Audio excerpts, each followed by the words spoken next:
کوم ورحمت الله وبرکاته. مونږه مخکې درس ویل او کنه اوس په دې درس کې به مونږه تمرین ویو مشقونه به. بسم الله الرحمن الرحیم الصلاة والسلام علی رسوله الکریم اما بعد. په دې درس کې لومبی دی ما هذا د مخې ته چابي ساده کړي دا تصویر څخه ښکاري. نو تا نه چې څوک تپوس وکړي ما هذا یعنی دا څه شی دی چابی باره کې نه تپوس کوي یا ته تپوس کوي نو څنګه به کې داسې به کې ما هذا دا څه شی دی. نو جواب کې به څه وی هذا مفتاح یہ چابی ہے دا چابی دا. بیا بس کتاب دی نو کتاب باره کې تپوس کوي ما هذا دا څه شی دی هذا کتاب دا کتاب دی. بیا بس دی ما هذا دا څه شی دی مخې ته قلم جوړ کړي نو بیا بس وی هذا قلم دا قلم دی یہ قلم ہے. بیا بس دی ما هذا دا څه شی دی مخې ته وتا سلاجه جوړه کړې ده نو ته بس وی هذه سلاجتون هذه سلاجتون.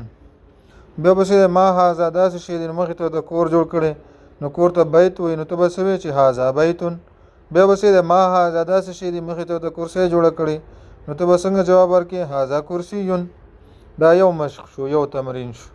بیا بس بل تمرین دی مشق نمبر 2 هذا بیتون آیا دا رشتہ کور دی لکه موږ پښتو کې وایو کنه آیا دا رشتہ کور دی یا کیا یہ واقعی گھر ہے یعنی کیا یہ گھر ہے یا کیا یہ واقعی گھر ہے. نو جواب کې بس وی کور خو نه دی کنه مسجد ته جوړ شوی نو ته بس وی لا نہیں هذا مسجد یہ مسجد ہے یعنی دا کور نه دی دا مسجد دی. صحیح شو. بیا بس دی هذا مفتاح آیا دا چابی ده نو چابی خو نه ده کنه مخې ته قلم جوړ شوی نو څه به دا قلم دی یہ قلم ہے هذا قلم لا هذا قلم لا به استعمالي چې نه دا خو چابی نه ده هذا قلم بلکې دا قلم دی. بیا بس دی هذا قمیص آیا دا قمیص دی نو مخې ته خو ته قمیص دی نو ته نعم جی ها. بیا بلا نه بیا بس بیا نعم جی ها هذا قمیص یہ قمیص ہے دا قمیص دی. ٹھیک شو. بیا بس دی هذا نجم آیا یہ ستاره ہے آیا دا ستوره دی نو په جواب کې بس وی چې نعم جی ها هذا نجم دا ستوره دی. صحیح شو. دومره کافی دی. دا بل مثلا د اخیری تمرین د 3 نمبر ته ګوره ښه. تمرین نمبر 3 اقرا واکتب.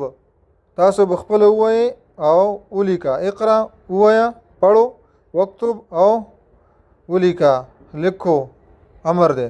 نو دا به تاسو بخپل باندې وایي به ولیکئ ښه.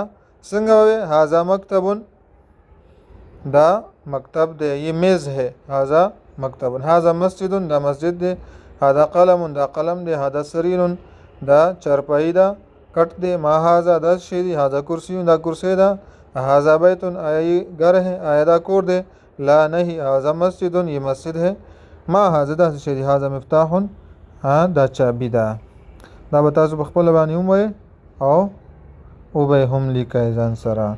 دا ټول درس ولیکئ دا څومره مې دا به ټول لیکئ. صحیح ده. السلام علیکم ورحمت الله وبرکاته.